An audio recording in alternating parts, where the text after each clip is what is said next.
Thomas Soto. Et pour voir du sport, il fallait se brancher sur TF1 ou sur France 2 avec le débat la politique. Antonin André, bonjour. Bonjour Thomas. C'est évidemment ce matin cet affrontement quasi physique qu'on retient avec un niveau de violence hors norme. Voilà, c'est du jamais vu, un tel niveau de violence de la première à la dernière seconde, à tel point d'ailleurs que les journalistes eux-mêmes semblaient complètement sonnés, ils étaient incapables de séparer les deux boxeurs.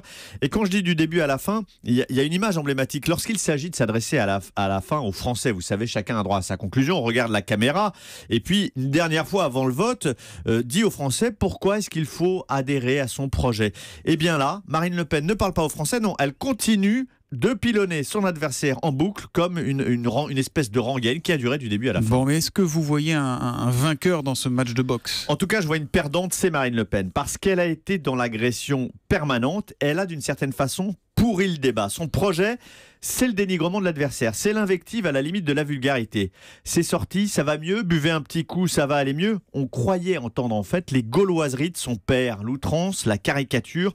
Marine Le Pen a raté l'occasion de se hisser à un niveau présidentiel et d'une certaine façon, elle a rendu les armes. Elle est dans la posture de l'opposante, elle n'est pas dans celle de quelqu'un qui conquiert le pouvoir suprême. Alors Emmanuel Macron, lui, parfois, c'est vrai, c'est un peu laissé entraîner la castagne, mais enfin, globalement, il est resté zen, ce qui quand même était un sacré défi vu le rouleau compresseur d'invectives qu'il avait face à lui.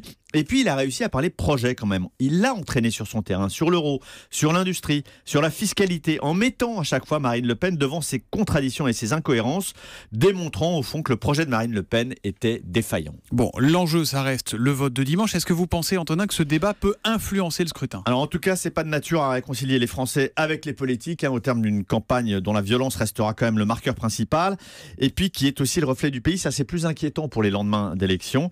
Sur le vote, une présidentielle, on le dit souvent, c'est l'occasion de rassembler le plus de Français sur un projet, sur une vision, donner de l'espoir sans forcément aller jusqu'au rêve. Eh bien, on en est très loin.